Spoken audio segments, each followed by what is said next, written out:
राधे राधे बच्चों। आज हम केमिस्ट्री का एक नया टॉपिक IUPAC के बारे में अध्ययन करेंगे। IUPAC आपको क्लास 10th से सिलेबस में सीखने को मिलती है। क्लास फर्स्ट ईयर में भी IUPAC का प्रतिपादन है। तो हम देखेंगे IUPAC की full form.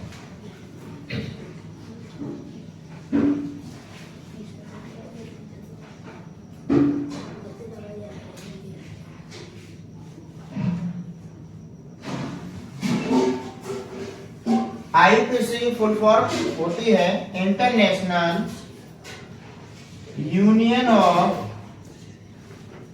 Pure and applied chemistry.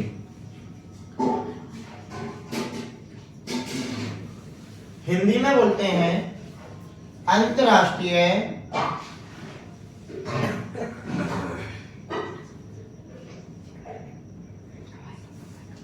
पद्धति द्वारा शुद्ध एवं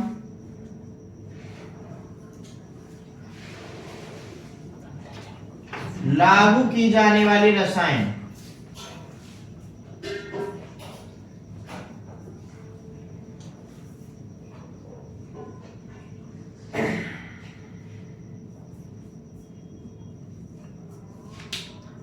जिस प्रकार से हमने देखा IUPAC की फुल फॉर्म होती है international union of pure and applied chemistry. Hindi में बोलते हैं अंतरराष्ट्रीय पद्धति द्वारा शुद्ध एवं लागू की जाने वाली रसायन। IUPAC सीखने से पहले हमें IUPAC में कार्बन नंबर और केमिस्ट्री नंबर का ज्ञान होना बहुत आवश्यक है।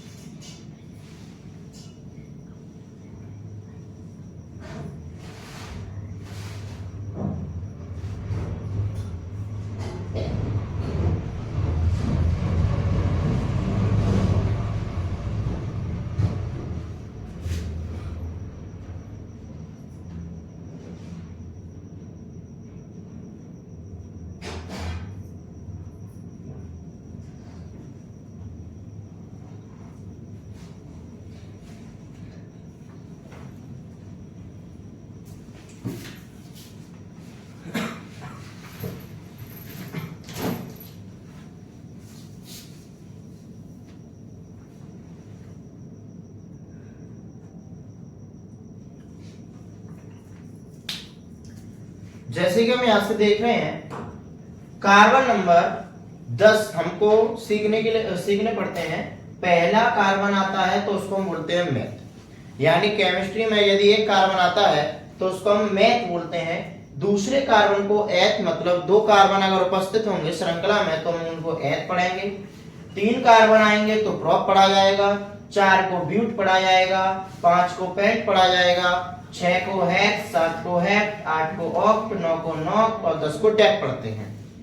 कार्बन नंबर के साथ साथ हम केमिस्ट्री नंबर भी सीखते हैं।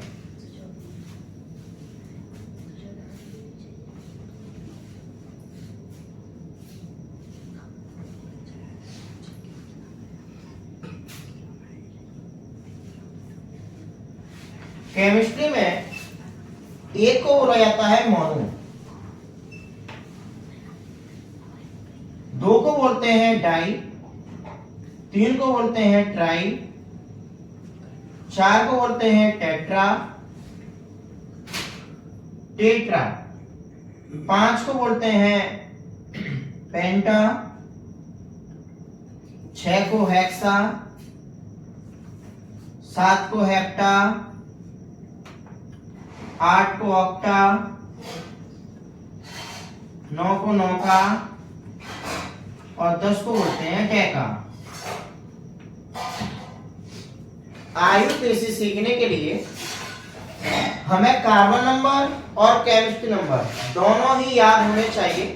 जब श्रृंखला में हम कार्बनों को गिनती में पूर्ण करेंगे तो हमें पता होना चाहिए कि 6 कार्बन आ जाएंगे तो उसको क्या पढ़ाया जाएगा। 6 कार्बन हम यहाँ से देखेंगे, 1 2 3 4 5 6। अगर 6 कार्बन उपस्थित हैं किसी श्रृंखला में तो उसको हम हेक्स पढ़ते हैं। ठीक, नोट कर लीजिए।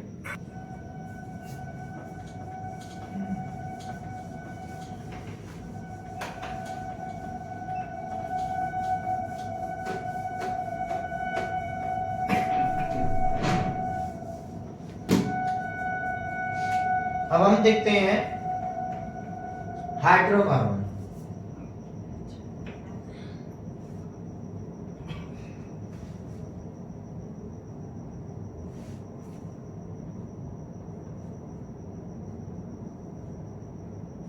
जैसे कि हम जानते हैं हाइड्रोकार्बन आर टू टाइप। पहला होता है सैचुरेट हाइड्रोकार्बन, दूसरा होता है अनसैचुरेट हाइड्रोकार्बन। हाइड्रोकार्बन का मीन्स होता है हाइड्रोजन और कार्बन के संयोग से बना हुआ यौगिक। हाइड्रो मतलब हाइड्रोजन,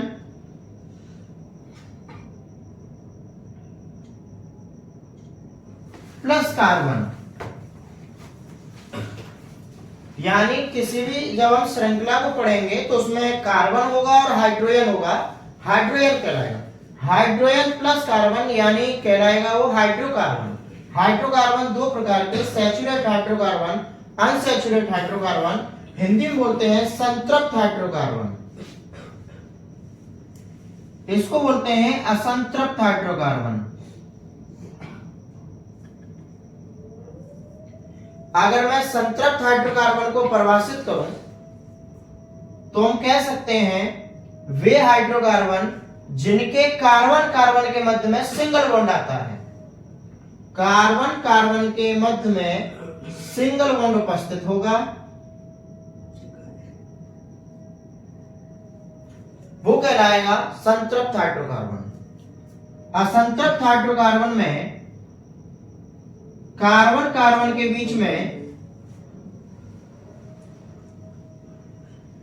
डबल बॉन्ड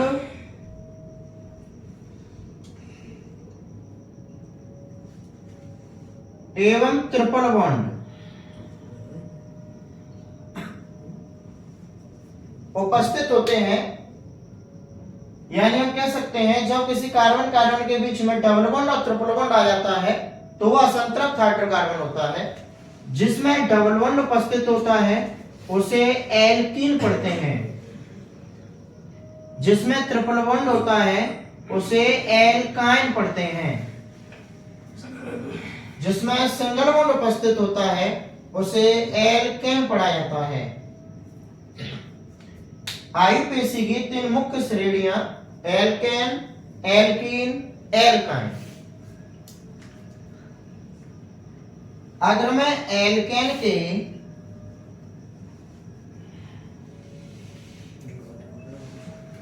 जनरल फॉर्मूले की वार्तालाप करूं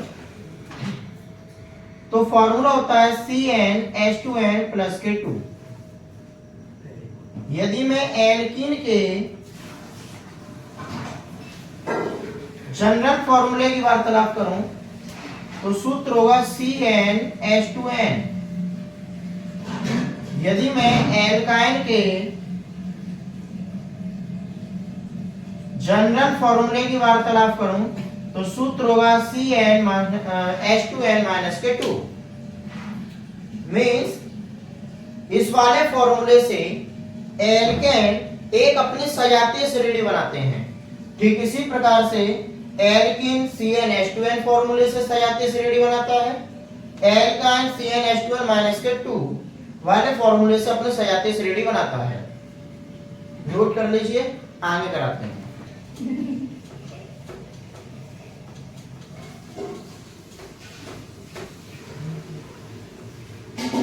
आईयूपीएसी में हमने सर्वप्रथम जाना आईयूपीएसी की फुल फॉर्म। फुल फॉर्म के बाद हमने जाना कार्बन नंबर, कार्बन नंबर के बाद केमिस्ट्री नंबर, और केमिस्ट्री नंबर के बाद हमने सीखा हाइड्रोकार्बन, जो कि दो प्रकार का था, संतृप्त और असंतृप्त। संतृप्त और असंतृप्त दोनों हाइड्रोकार्बनों को मैंने मिलाकर उसमें तीन श्रेणियों के बारे में जाना, जिनमें से पहली श्रेणी थी एल्केन, दूसरी थी एल्कीन और तीसरी थी एल्काइन। अब हम वार्तालाप करेंगे चेन।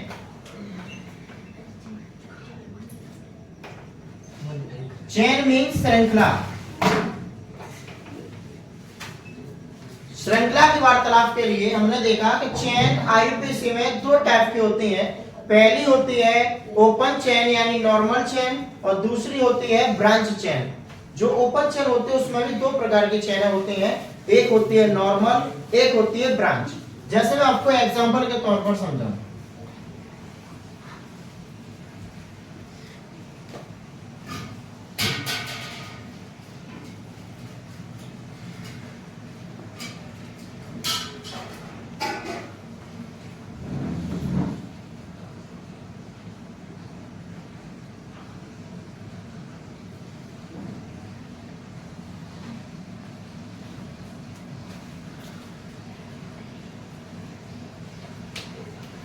इन चार चेनों में हम ये देखेंगे कि नॉर्मल चेन कौन सी है और ब्रांच चेन कौन सी है। देखा गया जब सीधे कहीं पर कोई भी बीच में से ब्रांच ना निकली हो, वह नॉर्मल चेन कहलाती है। जिस प्रकार से ये दिखाई दे रही है तो ये नॉर्मल चेन हो गई।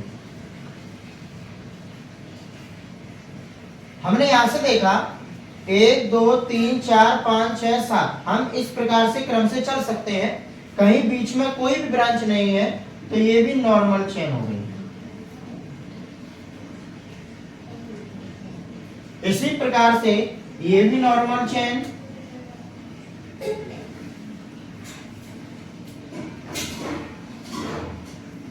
लेकिन जब मैं चौथी चेन को देखूंगा तो मैंने देखा दो कार्बनों के बीच में से जब तीसरा कार्बन निकल कर आता है वो ब्रांच बना देता है अपनी।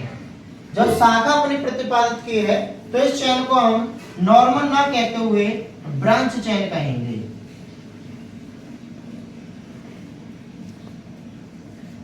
तो हम जाने कि चेन नॉर्मल और ब्रांच चेनों के बारे में, जिसमें हमने ये देखा कि नॉर्मल चेन क्या है, ब्रांच चेन क्या है। ब्रांच चेन जब दो कार्बनों के बीच में से एक तीसरा कार्बन आ जाता है तो उसको हम ब्रांच चेन कहते हैं। नोट कर लीजिए।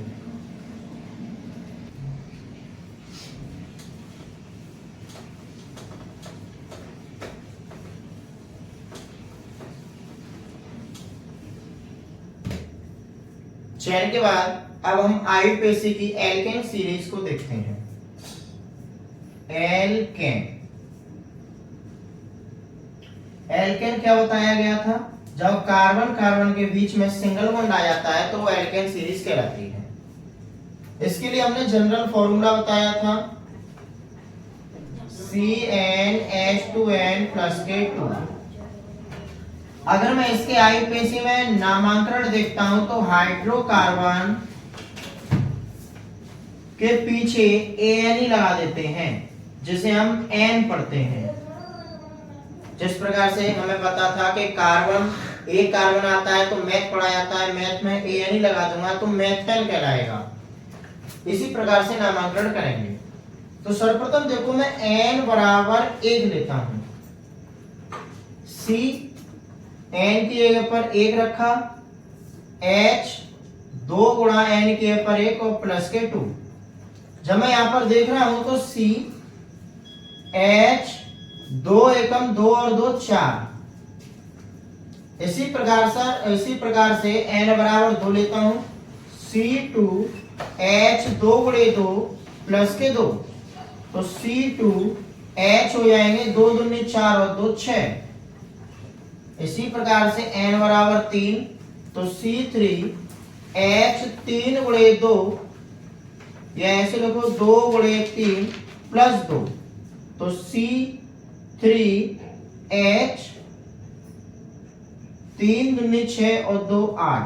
यानी एल्केन श्रेणी कार्बन के दुगने से 2 अधिक हाइड्रोजन होते हैं।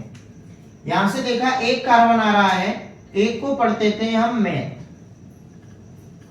क्योंकि एल्केन श्रेणी है। एल्केन श्रेणी का मतलब सिंगल बॉन्ड होगा तो हम पीछे लगा देते हैं ANE, नाम हो जाएगा मैथेन। इसी प्रकार से इसमें 2 कार्बन है, 2 कार्बन आने पर पढ़ते हैं एथ।